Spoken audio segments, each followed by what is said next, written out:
Jam. Toon Jam. Hello, jammy girls and boys, and welcome once again to Toon Jam Podcast. I am Matt. And I'm J-Man. And together we talk about all things cartoony. Yes. Today we are talking about Close Enough, which is a new animated series. Obviously, you may know we often go back into the past, but every now and again we do venture into the present. And this is fairly new indeed.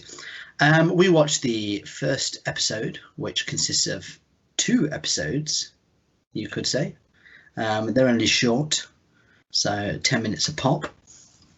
So let me tell you a bit about Close Enough. Close Enough is an American adult animated sitcom created by J.G. Quintel for HBO Max, who was also the creator of Regular Show. Originally, the series was created for TBS in 2017, but was shelved after the AT&T purchase of Time Warner. The show was put on hold. It was released exclusively to the HBO Max streaming service in July 9th, 2020. The series has received positive reviews, with several critics comparing it favourably to Quintel's previous series, Regular Show. On August 6th, 2020, the series was renewed for a second season. On September 14th, 2020, the series was broadcast internationally through Netflix, which is where we watched it. Mm-hmm. And the series is also shown on Adult Swim in France, which kind of makes sense because it is a Cartoon Network produced show, which is weird because they include that sort of Cartoon Network sting that you usually get at the end. Yeah. In the middle. I don't know if I just found that weird. They had like opening credits twice in this show. Yeah. It was 2 episodes, wasn't it? Yeah. Like they didn't even make an effort to pretend it was 1 episode. They had the intro twice in. It's not like we watched them on the Dodge. No. This was Netflix. Just whacked them together, haven't they? Yeah, so the plot revolves around a couple who are in their early 30s and their 5-year-old daughter and their divorced friends who live with them in a Los Angeles duplex. Let's talk about its reception, because you're going to like what you hear here. Rotten Tomatoes, we often reference them. And as you know, a lot of people go by Rotten Tomatoes, but I find more and more that they just give anything 100%. Yeah, yeah. And this is one of those shows, 100% based on 12 reviews, with an average rating of 7.88 out of 10. How does that get 100% then? That's what I don't get. Like,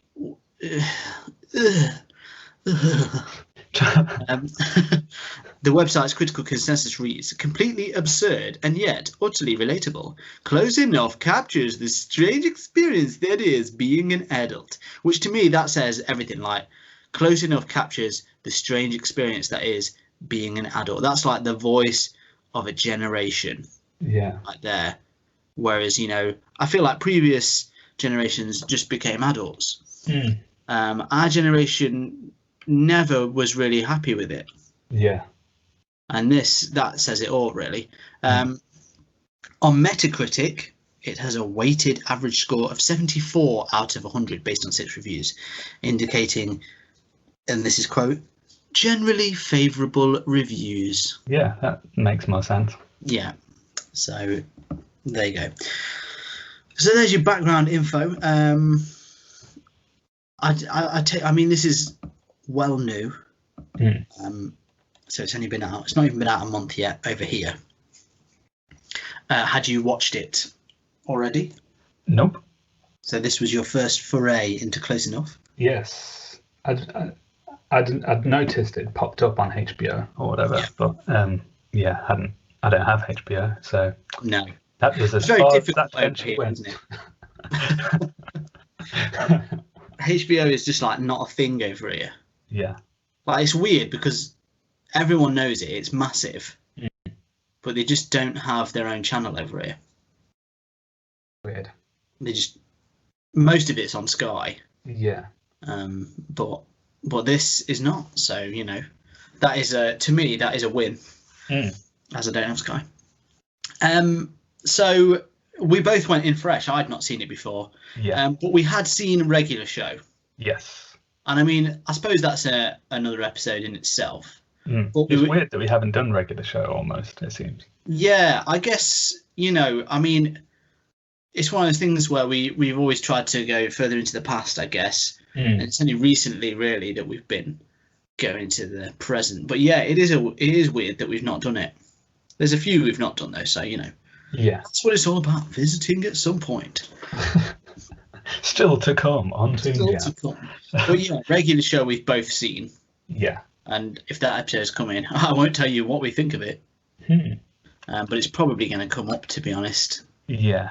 Talking about this, because that's what we're going to compare it to, whether or not we like it, and as it seems others have as well. But what is interesting is that the reviews were generally comparing this show favourably in comparison.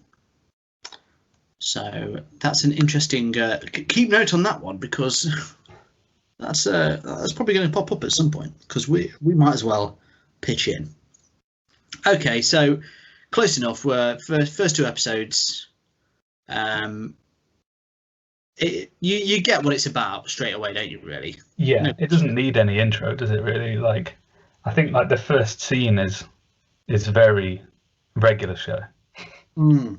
In the fact that like something very ordinary is going on, and then it quickly gets out of hand, which, spoiler alert, is kind of how this show works as well. Yeah. It's very much the format of regular show, in the fact that things start off the average, ordinary scenario, and then, by the last 3 minutes, you're in a surreal environment where everything's gone out of hand. I guess that's it's like a dialed down version in some ways. Yeah. In some ways, I wouldn't say it's any more ludicrous than regular show, but some ways it kind of matches it. Yeah. I think the main thing, I suppose, is the fact that they're all people. Yeah. Rather than like a bird, a squirrel. Is it a squirrel? Is he? He's like a raccoon or something. Yeah, something. And then a gumball machine. Yeah. And stuff like that. So that immediately there's an obvious difference. It looks the art's the same, isn't it? Yeah, yeah. And I take it that's J.G. Quintel's. That's his signature. Art. Yeah. But as with regular show, he also plays one of the main characters, doesn't he, in this? Yeah. So he plays Josh, is it? Josh, yeah. So Josh Singleton.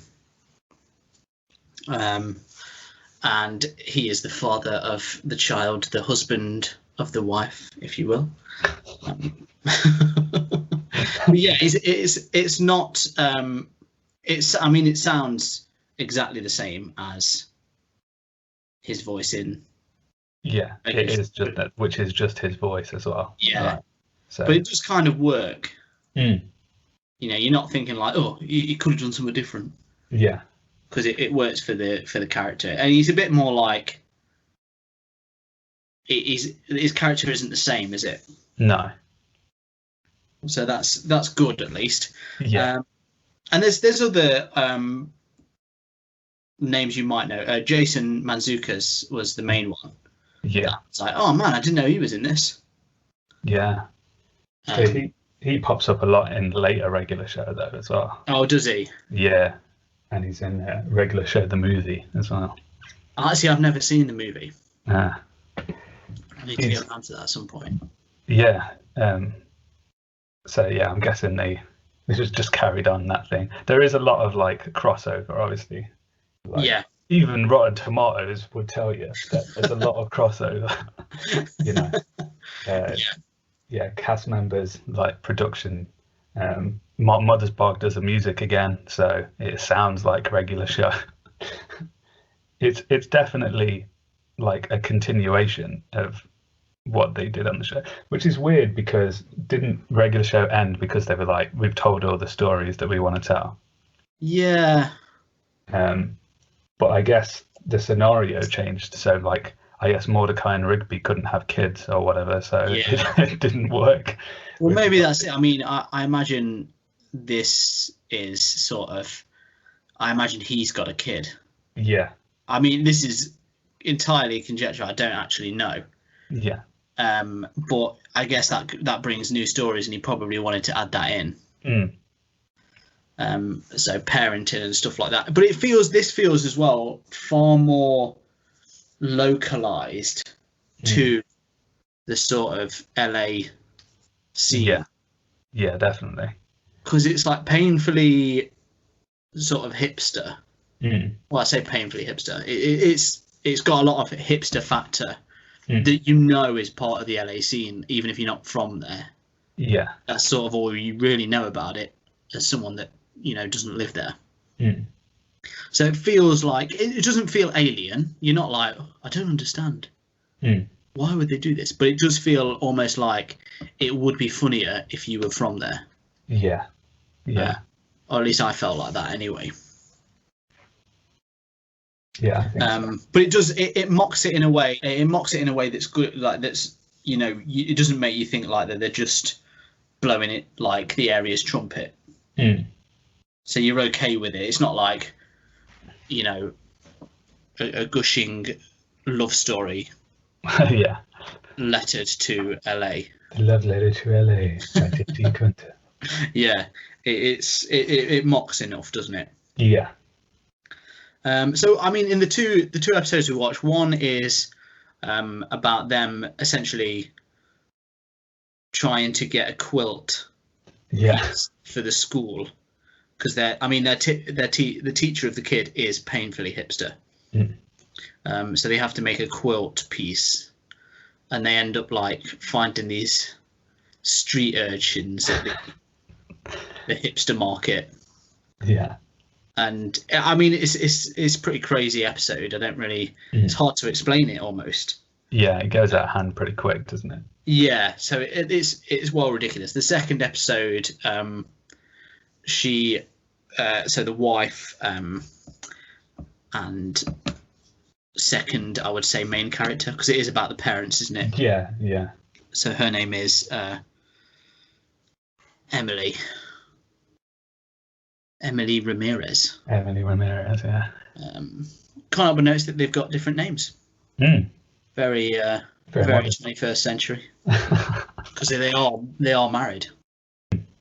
But yeah, so she loves going to open houses to get a break from real life. Yeah. As people do, and then she ends up finding some other people there, and basically stays there and gets stuck in a sitcom. Yeah. While Josh is trying to get a family bike, which is like a bike with 5 seats or something. It looks really, really hard to ride. Yeah. But there's some pretty funny moments with that. Okay, so let's enter into the comparison because it was bound to happen, and we might as well go full force into it. What do you think about sort of the differences? Do you prefer I'd say the main differences are that this is clearly made for adults. Yeah. And the only thing that really kind of separates it is the swearing, I would say. Maybe the odd topic, and it probably gets more as it goes through. But what like, do you feel it's a better difference? I don't know really. I think it does, like going in, maybe if you watch the whole series it sort of finds its own groove a bit more, but I think initially you can't help but feel like it is kind of like a diluted regular show, because of the little changes that they've made. Like it's slightly less ridiculous, like you said, just from the character front, because they're all just people, and then other than the fact that it's slightly more adult, it doesn't really bring anything that I feel couldn't be in a regular show episode in one way or another. So yeah, strange from that front. What about you? Yeah, I agree. Like it took me a while to sort of feel okay with it. Almost, it was kind of like it's kind of too similar but too different. It's like an uncanny valley regular show that kind of makes you just like, I kind of just want to watch regular show now. Yeah, definitely. But then I don't know if that's to do with sort of our interests, and like I would much rather watch a bird and a raccoon like living the life with a gumball machine landlord or whatever. Yeah. And some bizarre other characters, a ghost with a hand on his head.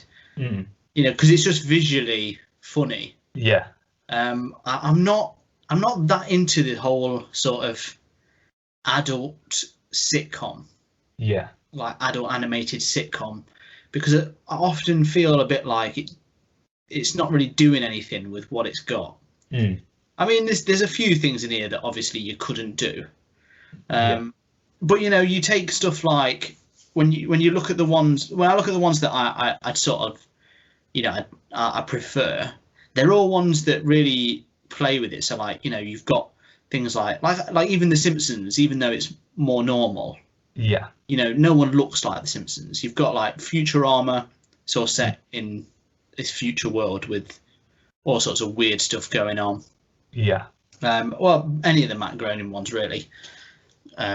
Disenchanted, that's good as well. Yeah. But then I look at like Family Guy, and we've said before we're not big fans. American Dad, stuff like that. I mean, I'm drawing a blank with a lot of actual adult cartoon series at the moment, which is annoying me. But but yeah, that kind of thing where it's like it is just a sitcom but in 2D. Yeah. Most of the time. Yeah. Yeah, and it's like also you can just add the odd ludicrous moment that you couldn't do maybe without special effects. Yeah. But sometimes it's just like, yeah, you know, it doesn't feel like it's hard to distinguish from the others almost. Yeah, it becomes a weird middle ground, doesn't it? Yeah. And I guess some people just want more of the same thing, but yeah, I don't know, especially with the adult cartoon series, because it's so rare you get one that's like going to be big. Yeah. Because it's like, oh, this is different, this is new, and I feel like you have to do that more almost with those. Just because the, you know, I'm not going to say kids ones, but non-adult. Yeah. They're just also ridiculous. Like it's encouraged to just do what you want with it. Have a story about, you know, a couple of animals living with a, you know, a guy with a giant head.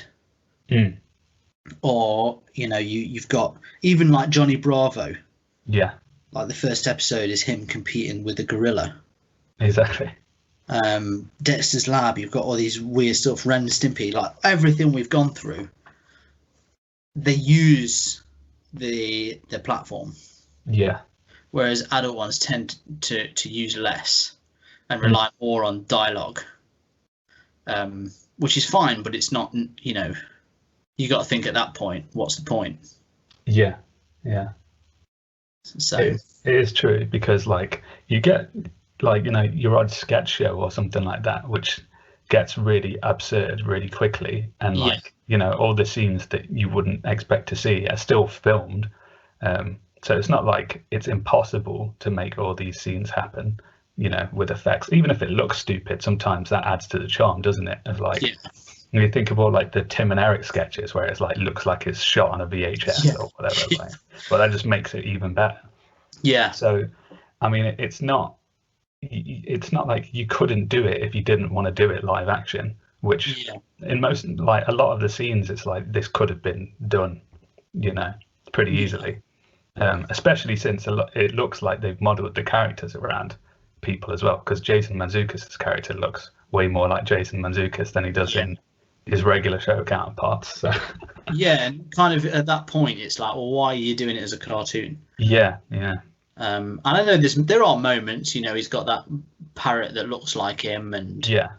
and a lot of it probably wouldn't be that funny if it was in live action. I suppose there is that, like the urchins would probably just be just weird. Yeah. But at the same time, if you don't go strange, I think as well, because it's all people. I don't think I prefer his bizarre characters, like the way they look. Yeah. Like when you look at so the main guys on regular show, they're much more like sort of enjoyable to watch than the people are a bit like, I don't know, they just don't look enjoyable to watch. There's no real like visual interest. They're not very attractive. No. It's just a bit like, Yeah, I know what you mean. And it just holds some sort of weird, because it's like well drawn at the same time. Again, it's that middle ground. I suppose it matches the show in a way. That's it. But yeah, it's strange. But I mean, at the same time, it was funny. I did laugh. Yeah. A bit. The characters were well portrayed. There was no one that you were like, ugh. Yeah. And there was, a couple of good guest spots, and it was pretty fun as well. So I don't want, it's coming off like we're just like, ugh. It's just because it is like as a very strange like port of regular show. Like I wonder if maybe they got tired of doing the same characters or something, or maybe they thought that regular show had a good adult audience, and so they were like, well, why don't we just do an adult version of it, sort of thing? Because I mean, like, if you sit and watch regular show, you realize that pretty much every episode is like an 80s movie reference or whatever. Like, so much of it is just, it's so in the 80s. So like there's so many kids just won't get any of the references or whatever. Like it will just seem like it's original to them. But as in, if you're old enough to understand that, like, this is clearly just a rip of Back to the Future or whatever, or like, oh, this is just Lethal Weapon, then you start to realize how much of that is in the show. And so maybe they wanted to lean into that a bit more and be like, well, let's do this for that audience or whatever. Because some of it is kind of still in this, isn't there? Because the sitcom episode, that was like all about like Fuller House or whatever. It was clearly Full House. So, although it did seem oddly like that Adult Swim special, Too Many Cooks, as well. Yeah, it did. Just like very strange, like a whole episode on Too Many Cooks almost. That is weird, really.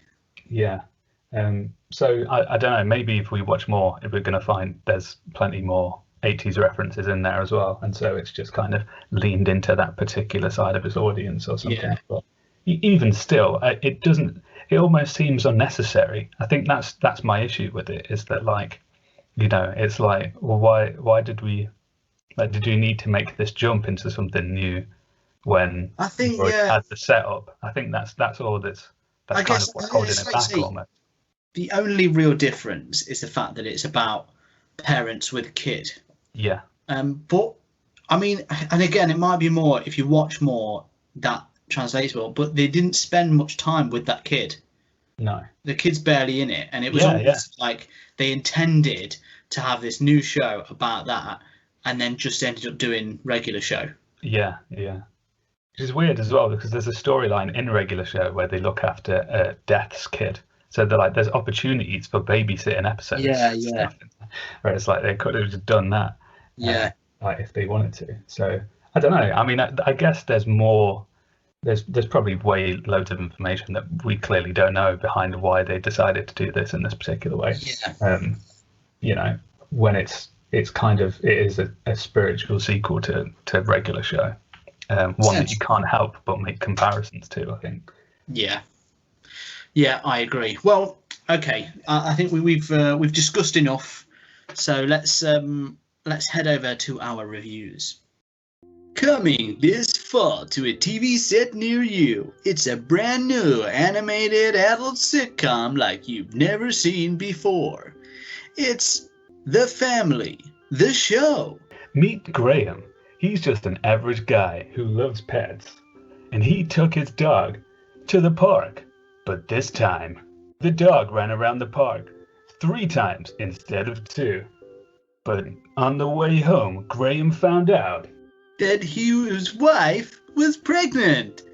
They were due a bouncing baby boy later on that year. But suddenly he found out things would go horribly wrong. When he realized he stood in dog poo on the way home, luckily he had a leaf nearby to clean it off.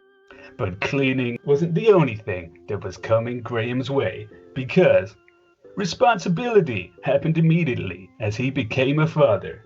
And as his son grew slowly bigger each day, they found out that the kid was a smart learner. And not only that, but he had a sister on the way too. And all of a sudden, they had a family of 4. Family, the show, coming soon to a TV set near you. Here at Toon Jam, we have a 3-point rating, and that goes as thumbs up, remembering those good old regular show days. Thumbs down, making a quilt for school. Imagine that's any fun. And shaky middle, making a family sitcom that's not really about family. So, close enough. Thoughts? Yeah. Yeah, I think the show, it seems pretty fun. Like it's enjoyable enough to watch, and like the characters are fun. It gets pretty silly pretty quick. And I mean, as far as this sitcom style goes, I would prefer it if there was more weirdness to it initially. But I've watched worse stuff, as some of the shows you've mentioned to go by. But I think for me mainly it suffers because I have seen regular show, and at the minute that seems like an inferior a superior version of this. So maybe it's I've got that perspective of it, the same way that everyone who reads the novel first is unsatisfied with the film version that comes out, because it's like, it's very similar, but it's not quite the same, and it just doesn't quite hit the mark. So I mean, maybe as we progress it'll get a little bit better, but at the minute I can't help but feel like it's a firm shaky middle for me. Right. I agree. It's tough because you never want to compare something to something else and judge it on that. Yeah. Obviously, we kind of ended up going in doing that because of what we'd read, but we also, I've no doubt, were doing it while we were both watching it anyway. Yeah. Because it's like the whole thing is it's from J.G. Quintel, so it's constantly telling you like, oh, this is the guy that did regular show. So you're gonna go in with like, I imagine a lot of the people that watch it will have seen that anyway. Yeah. Anyone else would be on recommendation, and it just doesn't live up to it. And it doesn't really offer much new. Yeah. So it's hard. It's difficult because I don't think it's a bad show by any stretch. It's absolutely not a thumbs down. But I just can't quite give it that thumbs up. So I too am a shaky middle. But I guess, as the title suggests, it's close enough. Hey, I've been holding on to that one for a while.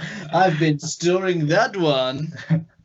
But yeah, no, it is good enough to enjoy, but it's not something I'd be like, telling other people to go out of their way to watch unless they were just looking for something. I knew they liked a regular show. I'd be like, well, maybe if you watch a bit more of this, it'd be worth it. Yeah, that's the thing. It's not stellar, is it, in comparison? No. And I think the same way that if you watch like an average action movie now, you can't help but compare it to the previous good action movies you've seen before. Yeah. And especially if those other action movies were done by the same people that made this one, you'd be like, well, that's weird. Yeah. It's like, oh, okay. Yeah. Well, it's like, you get films, don't you? And it's got like the same team as what was the guy? The guys that did the Russo brothers. Yeah. What was the film they did recently with Chris Hemsworth? Extraction. Extraction, yeah, and it's like Chris Hemsworth from the guys that made Avengers: Infinity War, and you can't help but look at it and go like, I'm sure it's good, but I'd like more superpowers in that action film. Yeah. I'd like more, colour. Yeah, definitely. And it's just like, I think it does just, it's like people want to do something different, I understand, but it's hard to switch when you've had, it's like having a spoonful of sugar and then being given a spoonful of flour. Yeah. And just being like, the sugar was much tastier. Yeah, it's like, it kind of looks the same on the spoon almost, but it's not. It's really not the same experience, is it? Yeah. So there you go, 2 shaky middles. I didn't expect that going in. But neither did I. Well, there you go. Yeah, I'd say definitely if you haven't watched regular show, watch Close Enough first. Yeah, because then you'll probably be a thumbs up then. Yeah. But there you go. So 2 shaky middles. If you've enjoyed today's episode, please feel free to go ahead and review us on whatever it is you are listening to us on.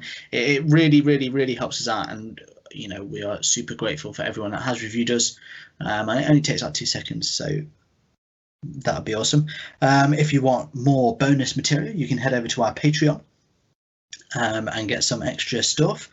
And also, you can get some Toon Jam merch over on our merch site. We've got mugs, we've got t-shirts, we've got face masks, very topical at the moment. And what's the website for that? bit.ly/ shop Toon Jam shop. Toon Jam shop, I think it might be. Shop, yeah. But it's on our social medias and stuff, so yeah, you can check it out on the 3 lame sitcoms of the internet: Facebook, Instagram, and Twitter at Toon Jam Pod. And get in touch with us if maybe you didn't agree with us. Maybe you're like, oh, you idiots, it's well better, or you idiots, it's not even that good. Let us know what you think. Yeah. But until next time, thanks for listening. We will see you again next week, and we will be starting our spooky-thon. All through October, we have some spooky episodes lined up for you, so get ready to be spooked. But until then, as always, stay jammy. Hey everyone, thank you for listening. If you want to help the show keep going, you can be extra jammy by heading over to our Patreon page at patreon.com/toonjampod. Here you can get a shout out on the show or unlock bonus episodes. Ratings and reviews anywhere you listen to the podcast also really help us out. So thank you, and stay jammy.